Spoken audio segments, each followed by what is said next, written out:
अगर आपने ये एपिसोड थंबनेल देखकर स्टार्ट किया है तो आई एम श्योर आप भी टेंशन में हैं कि आपका पैसा कौन खा रहा है। So hello viewers, welcome to radio Dwarka पैसे की पाठशाला। और आज के हमारे इस एपिसोड में हम इसी चीज के बारे में बात करेंगे जिसमें हम समझेंगे कि हमारा जो ये पैसा है वो थोड़ा थोड़ा लीक कहाँ हो रहा है, या वो कहाँ गायब हो रहा है, या कौन खा रहा है हमारे इस पैसे को। कंटिन्यू करते हैं हमारी एक्सपेंस मैनेजमेंट की सीरीज में, और आज का फोकस उन छोटे छोटे खर्चों पे रहेगा जो हमें पता ही नहीं चलते कब हो जाते हैं। क्या आप भी पूरे दिन भर में कहीं बाहर जाकर कॉफी चाय पी लेते हैं, या अगर खाना बनाने का मूड नहीं करे या कुछ इंटरेस्टिंग लगा तो ऑनलाइन ऑर्डर कर लिया, या ऐसे ही छोटे मोटे खर्चे करते रहते हैं स्नैक्स के या पान पराग सिगरेट के। और कभी ये सोचा है कि पूरे दिन में इन सब छोटी मोटी चीजों में आपका पूरे दिन का कितना खर्चा हुआ है? आप जब इन सबको टोटल करने बैठेंगे तो ये 15, 50, 100 रुपए को मिलाकर पता चलेगा कि शायद मैंने पूरे दिन में 400, 500 रुपए खर्च करते हैं। और इसी अमाउंट को अगर आप मंथली कैलकुलेट करेंगे तो जाकर वो इतना बड़ा 4 या 5 डिजिट का फिगर हो जाएगा कि आप सरप्राइज हो जाएंगे कि ये पैसा गया कहाँ। ये एक्सपेंसेस तो वो हैं जो आपने बिना सोचे समझे ऐसे ही चलते फिरते में कर दिए हों, बट पूरे महीने में हो सकता है आपके और डिफाइंड खर्चे भी हों, जो आपकी EMIs हो, घर की रिक्वायरमेंट्स हो और अदर एक्सपेंसेस। ये जो छोटे खर्चे हैं आपके, यही है जो आपकी सैलरी खा रही है या आपके पैसों को बचने नहीं दे रही है। ये एक्सपेंसेस कुछ आपके साइलेंट किलर्स के जैसे होते हैं जो आपको पता ही नहीं चलता और चुपके से पैसा गायब कर देते हैं। जैसे हम कहते हैं कि कंपनीज में प्रॉफिट कैसे आता है, जब या तो आपकी रेवेन्यू बहुत ज्यादा हो और एक्सपेंसेस कम हो तो उस डिफरेंस को प्रॉफिट माना जाता है। अगर आपके छोटे छोटे एक्सपेंसेस बड़े होते जाएं तो आपका ये प्रॉफिट मार्जिन कम होता जाएगा और ऑटोमेटिकली कंपनी लॉस में पहुंच सकती है।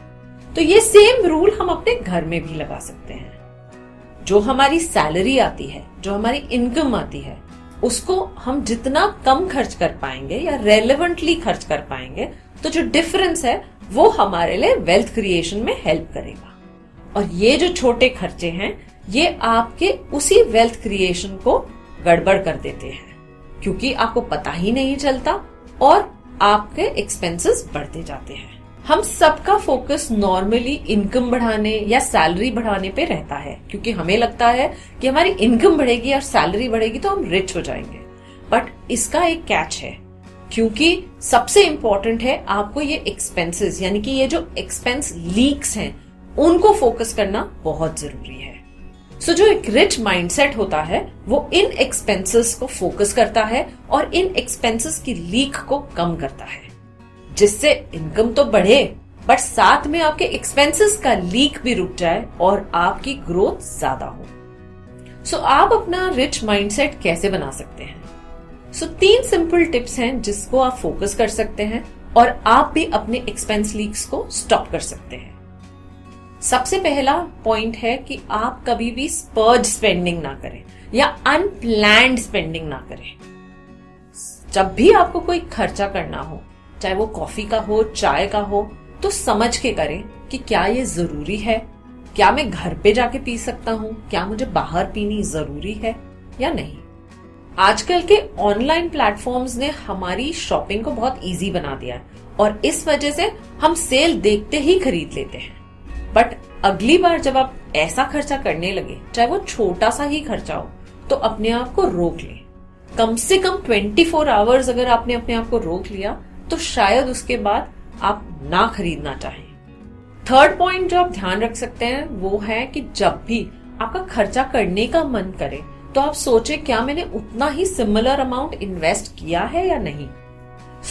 चाहे वो आप एक गुल्लक में ही अपने पैसे बचा लें, बट उस छोटे से अमाउंट को आप पहले सेव करें फिर खर्च करने की सोचें, जिससे आपका एक डिसिप्लिन बनेगा और शायद आपकी ये इम्पल्स एंड रिएक्टिव स्पेंडिंग भी बच जाएगी। पैसे बचाने का मतलब बोरिंग लाइफस्टाइल नहीं होता। इसका मतलब होता है कि आज का कंट्रोल आपका फ्यूचर का फ्रीडम होता है।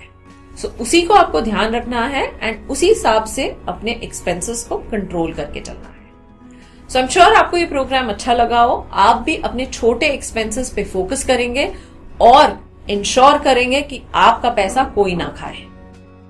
सो जुड़े रहे रेडियो द्वारका एंड पैसे की पाठशाला के साथ। Thank you.